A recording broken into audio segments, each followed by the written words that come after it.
मैं मुबारकबाद देना चाहूँगा ज़ैनाकोट को कि जामिया मस्जिद से लेकर के आज एक न्यूज़ भी देखी होगी आपने कि वहाँ से एक ड्रेनेज जो सेकंड फेज़ था उसका अप्रूवल आ गया। अस्सलामु अलैकुम व रहमतुल्लाह। आज मुखातिब हूँ मैं अपने शॉल्टिंग कॉन्स्टिट्यूंसी से। शॉल्टिंग कॉन्स्टिट्यूंसी ने सबसे ज़्यादा धक्के खाए।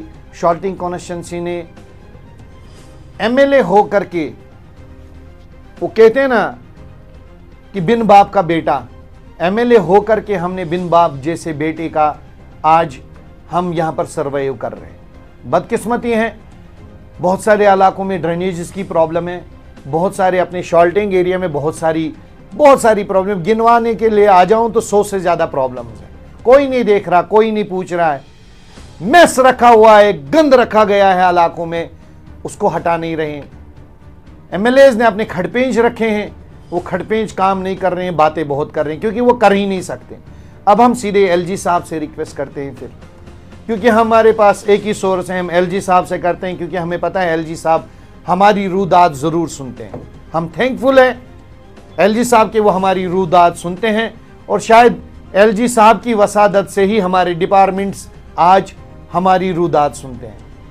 मैं मुबारकबाद देना चाहूँगा ज़ैनाकोट को कि जामिया मस्जिद से लेकर के आज एक न्यूज़ भी देखी होगी आपने कि वहाँ से एक ड्रेनेज जो सेकंड फेज़ था उसका अप्रूवल आ गया और 1,13,00,000 रुपए का अप्रूवल आ गया। उस पर जामिया मस्जिद से लेकर के चिनार कॉलोनी तक ड्रेनेजिंग हो जाएगी। ये मुबारकबाद है। मैंने इस पर बहुत सारी कोशिश की अपनी तरफ से, ये मैं अपने लिए नहीं कर रहा हूँ और ये मैं ना इलाके के लोगों को कोई मिन्नत रख रहा हूँ, ये मेरा फ़र्ज़ है और इंशाल्लाह मैं इलाके के लिए काम करता रहूँगा, चाहे वो शॉल्टिंग हो, चाहे वो खोशीपुरा हो या अबनशाह हो या ज़ैनाकोट हो या फिर लवईपुरा हो। जितनी भी बड़ी कॉन्स्टिट्यूंसी है या अपनी शॉल्टिंग कॉन्स्टिट्यूंसी, इसके लिए हम हमेशा काम करते रहेंगे। इसके अलावा नेशनल इश्यूज़ पे भी बात करेंगे। इसके अलावा हमेशा हम कश्मीर वैली के लिए स्पेशली बात करेंगे। लेकिन चूंकि हम अभी बात कर रहे हैं ज़ैनाकोट की,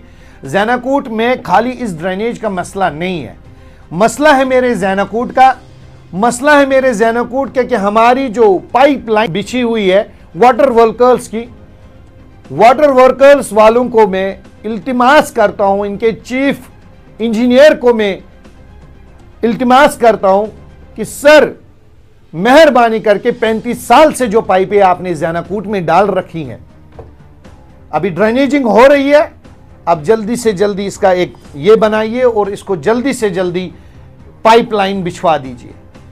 फीस आप ले रहे हैं, फीस लोग जमा भी कर रहे हैं, लेकिन पानी की पाइपें 35 साल से जो पड़ी हुई हैं ज़मीन के अंदर, उसमें सुराख हो चुके हैं। अब जो ड्रेनेज पड़ा है उस ड्रेनेज की बदबू वाला पानी उसके अंदर जा रहा है और उसके बाद वो लोगों के नलों से हमारे बर्तनों में आ रहा है, बदबू आ रही है पानी से। अब अगर ज़ैनाकोट की बात करेंगे तो पूरे ज़ैनाकोट में, पूरे खोशीपुरा में और पूरे इलाके में और शायद अबनशाह साहब में भी आपने जो पाइपलाइन बिछाई है, मैं ज़ैनाकोट की इसलिए बात कर रहा हूं क्योंकि मैं ग्राउंड जीरो पे आज था। ग्राउंड जीरो पे देखा इलाके के लोग वाटर वर्कर डिपार्टमेंट से बहुत ज्यादा नाराज हैं।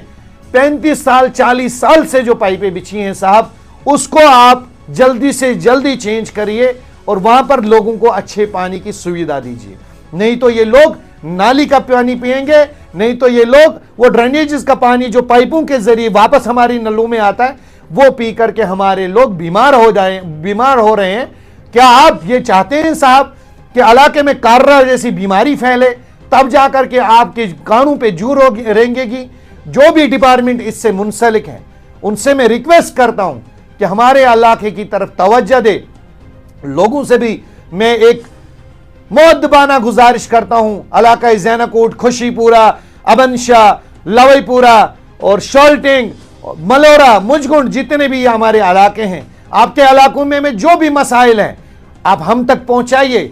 या आरिफ पीपल्स कॉन्फ्रेंस के साथ जुड़ करके आपके मसाइलों का हल ढूंढेगा और आपकी आवाज को आला हुकाम तक पहुंचाएगा। और कोशिश करूंगा मैं आपकी आवाज बनकर मैं आला हुकामों तक आपकी आवाज पहुंचाऊं और खुद से ग्राउंड जीरो पे आपके साथ मिलकर काम करूं और आप लोग भरपूर ताउन करिए इन मामलों में। जहां भी कोई बड़ा मसला है, जो इलाके का मसला है, रीजनेबल मसला है, उसको हम तक पहुंचाइए। हमारे नंबर स्क्रीन पे होंगे, आप हम तक मसाइल पहुंचाएंगे। हम इलाका वाइज भी जाएंगे, इंशाल्लाह आपके पास जरूर आएंगे। लेकिन अपने इलाके का ध्यान रखिए, अपने पड़ोसी का ध्यान रखिए। यह हमारा दीन हमें समझाता है। और अपने रोड्स क्लियर करवाइए, अपनी पाइप्स क्लियर करवाइए। उसके लिए मैं आपके साथ शाना बाना शाना खड़ा हूं। और भी जो मसाइल है एजुकेशन से रिलेटेड आपके इलाकों में, उसको आला हुकूमत तक पहुंचाएंगे।